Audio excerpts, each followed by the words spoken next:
ini adalah sebuah permata tersembunyi di Samudra Hindia, menawarkan ombak kelas dunia dan kekayaan tradisinya yang khas. Dari tarian yang memukau hingga seni pahat yang unik. Semuanya menunggu untuk dijelajahi. Ikuti arah dari Nias, Sumatera Utara.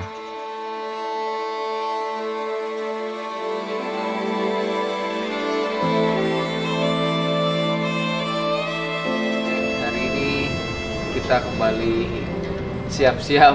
Kita akan melakukan perjalanan lagi. Kali ini kita akan ke Pulau Sumatera. Dan ini seperti biasa, saya packing dulu di rumah, bawa beberapa alat dokumentasi dan perlengkapan lainnya, alat mandi, sama baju-baju buat sehari-hari paling. Jadi tadi kita berangkat dari rumah, dari Bandung, sekitar jam 12 malam, terus langsung pergi ke travel karena kita berangkatnya dari Soekarno-Hatta nanti. Jadi saya naik travel dari Bandung jam setengah 2. Terus tadi nyampe sini sekitar jam 4, setengah 4. Langsung kita ngurus check-in di Bandara Soekarno-Hatta, dan kita sekarang akan melakukan penerbangan ke Sumatera Utara, ke Bandara Kuala Namu yang berada di Medan. Nah, dari situ kita langsung lanjut ke salah satu pulau yang menjadi wishlist saya kemarin waktu road trip, cuman karena nggak ada kapal feri jadi kita skip juga, nggak ke sana. Akhirnya kita baru ada kesempatan sekarang, kebetulan ada event besar, ada acara tradisi budaya dan kompetisi surfing. Sepertinya bakal menarik. Jadi dari Kuala Namu nanti kita akan terbang ke Gunung Sitoli yang berada di Pulau Nias. Penerbangan kali ini tujuan kami adalah ke Pulau Nias di Sumatera Utara. Dari Bandara Soekarno-Hatta memakan waktu selama 2 jam menuju Kuala Namu di Deli Serdang. Para penumpang yang terhormat, kita baru saja mendarat di Bandara Udara Internasional Kuala Namu, Medan di Deli Serdang. Oke, sekarang jam 9 pagi kita landing di Kuala Namu Airport di Deli Serdang, Medan. Ini kita transit sebentar, nanti jam 11 siang kita akan lanjut ke penerbangan ke Nias. Penerbangannya 1 jam. Gokil. Kemudian kami melanjutkan perjalanan dengan pesawat kecil ATR menuju Bandar Udara Binaka di Gunung Sitoli, Nias. Cuaca cerah dan pemandangan laut biru yang memukau menyambut kedatangan kami. Setibanya di bandara, saya bertemu dengan Albert, pemuda lokal Nias dan kawan-kawannya. Mereka dengan ramah langsung membawa kami menuju ke pusat kota, yaitu Gunung Sitoli. Sebagai informasi, untuk mencapai Pulau Nias ini selain menggunakan pesawat ATR, juga bisa menempuh jalur laut dengan menggunakan kapal feri dari Sibolga menuju ke Gunung Sitoli.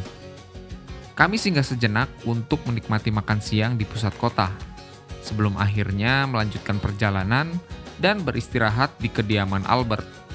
Sebuah petualangan menanti di Pulau Nias, penuh dengan keindahan dan budaya yang khas. Ini anak-anak malah ngadem di sini. Halo. Hai. Sekarang sudah nyampe di Gunung Sitoli ya. Dan kebetulan bapaknya Albert ini ternyata lama di Bandung. Jadi di sini ternyata banyak orang Bandung juga. Kebanyakan berdagang gitu ya. Nias merupakan sebutan untuk pulau, kepulauan, sekaligus kelompok etnik yang mendiaminya. Pulau Nias berada di sebelah barat Pulau Sumatera, yang secara administratif merupakan bagian dari Provinsi Sumatera Utara. Pulau Nias ini merupakan terbesar di antara gugusan pulau di barat Sumatera dan telah memiliki pemerintahan sendiri di bawah Provinsi Sumatera Utara. Di Pulau Nias terdapat 5 daerah administrasi, yaitu 1 pemerintahan kota dan 4 kabupaten. 5 daerah administrasi itu adalah Kota Gunung Sitoli, Kabupaten Nias, Kabupaten Nias Selatan, Kabupaten Nias Utara, dan Kabupaten Nias Barat.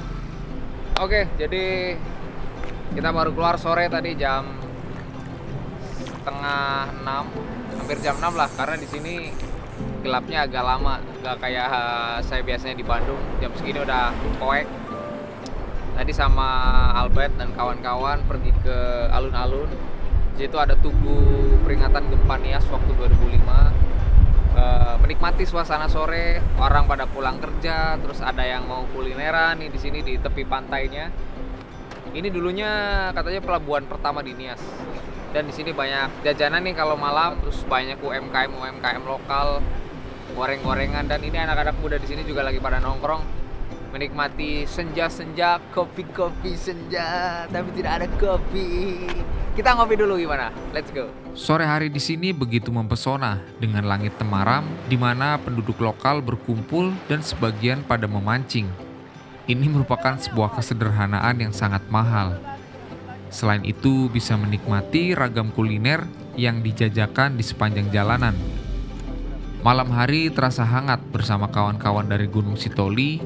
Di kediaman Albert, kami berkumpul untuk makan malam menikmati sajian lontong Padang yang sangat lezat, sambil merencanakan petualangan panjang esok hari.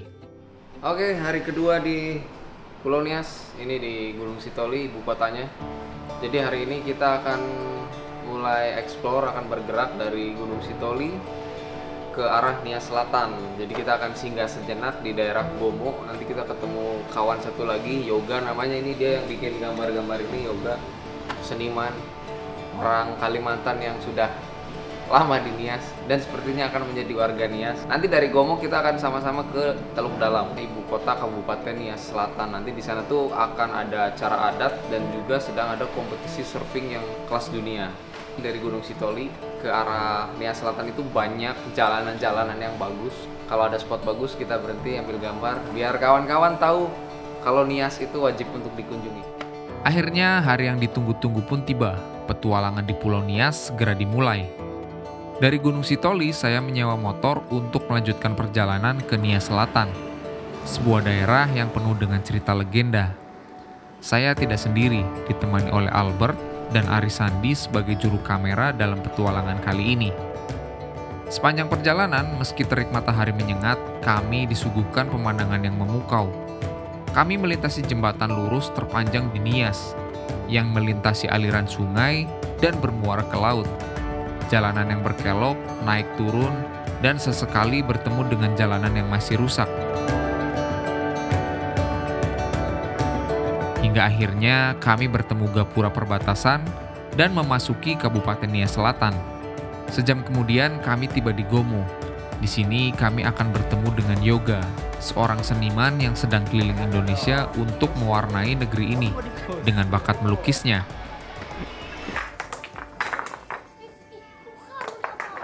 Sambil menunggu Yoga, kami menyaksikan warga yang sedang bergotong royong membangun tanggul sungai besar yang berada di belakang rumah.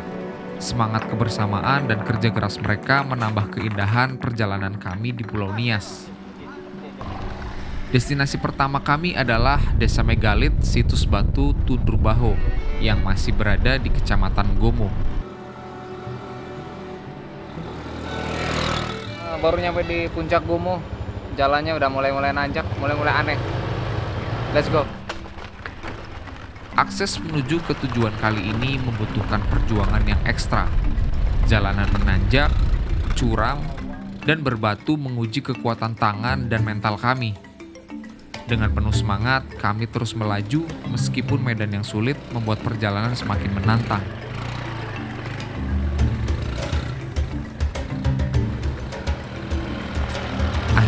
Setelah kurang lebih setengah jam, kami tiba di Tundrubaho. Rasa lelah seakan terbayar lunas saat kami disambut oleh keindahan dan keunikan situs megalit yang menakjubkan ini.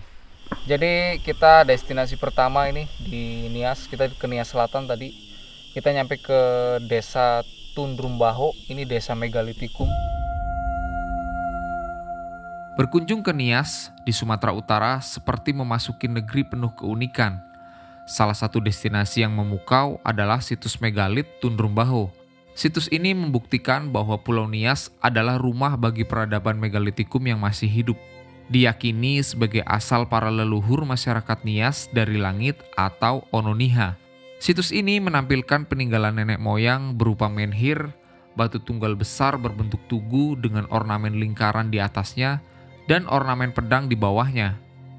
Ada juga batu yang berbentuk kotak yang dipercaya sebagai penjara dan batu-batu bulat sempurna yang berjajar dari pintu masuk hingga ujung situs. Mungkin usianya udah 2.500 sampai 5.000 tahun. Ini dulunya perkampungan gitu. Ini kan ada jalan, terus banyak bebatuan, ada yang bulat, ada yang memanjang, itu ada fungsinya masing-masing dahulu. Terus Tundru Baho dari yang saya baca, Tundru itu adalah bukit dan Baho itu adalah jurang. Jadi ini bukit dan jurang. Jadi ini si desa ini tuh berada di bukit dan kanan kirinya jurang. Ini benar-benar harus tetap lestari dan harus tetap terjaga. Yang aku tahu dari berbagai macam perjalananku selama di Nias Selatan, jadi tempat-tempat seperti ini dulu itu sebenarnya adalah pemukiman mereka. Jadi ini adalah sebuah benua, sebuah kampung pada waktu itu. Makanya di sini ada pertapakan, ada sebuah lorong seperti di desa pada umumnya di Nias. Dan batu-batu ini kenapa bisa di sini? Itu mereka angkat entah dari mana yang tidak aku tahu. Mungkin orang tempat mungkin lebih tahu dari mana asal batu ini. Jadi batu-batu ini mereka pahat dan itu diangkat ketika mereka mengadakan yang namanya Owasa. Owasa itu adalah sebuah pesta yang besar, entah itu untuk pengangkatan status dan sebagainya. Jadi diangkatlah. Nah, seperti batu-batu yang menyerupai meja, itu sepengetahuanku untuk istrinya menari. Istri yang empunya pesta itu menari untuk menyambut tamu-tamu mereka nanti. Yang aku tahu, semoga tidak salah. Megalit Tundru Baho memiliki nilai sejarah dan budaya yang sangat penting dan harus tetap lestari. Malam hari kami berpamitan dengan orang tua angkat yang telah menampung yoga selama di Gomo. Tujuan kami selanjutnya adalah Teluk Dalam, ibu kota Kabupaten Nias Selatan. Jalanan gelap gulita, melintas di bibir pantai, dan memakan waktu 2 jam perjalanan hingga akhirnya kami tiba di rumah nenek. Jam 10, ini jam tangan aja sudah nyuruh tidur tuh. Tanda ZZ itu suruh tidur. Jadi tadi kita perjalanan dari Gomo ke Baul Panayama, tempatnya Bang Yoga. Kita akan beberapa hari ke depan di sini mungkin. Kita akan explore ke Sorake, terus ke desa adatnya buat lihat tradisi-tradisi yang akan digelar selama 3 hari. Sekarang kita istirahat dulu. Ini katanya backpacker kalau ke Nias pasti ke rumahnya nenek sama ke rumahnya Yoga.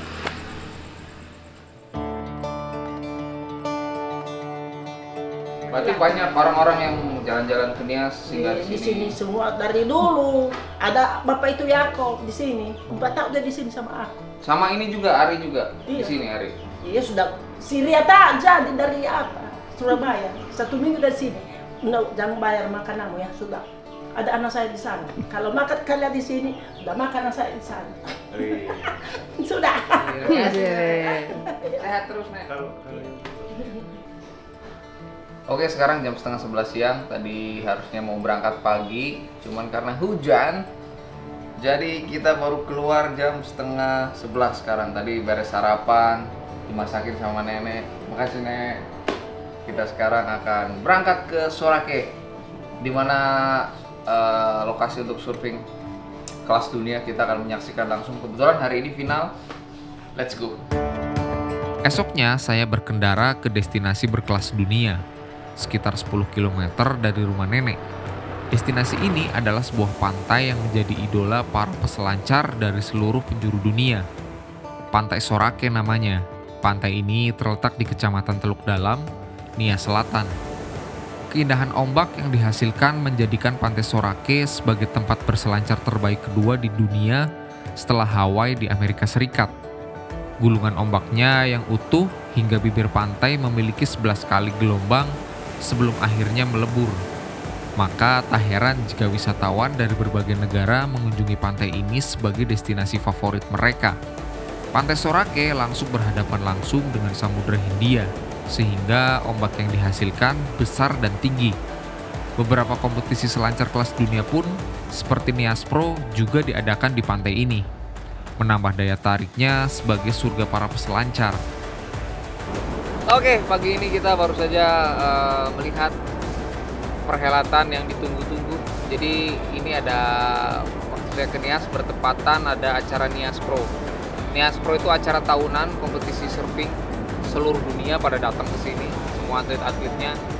Dan pagi ini tadi kita menyaksikan final yang women and men junior. Kalau kemarin yang seniornya, hari ini yang junior. Tadi ombaknya keren banget dan ya keren banget sih emangnya.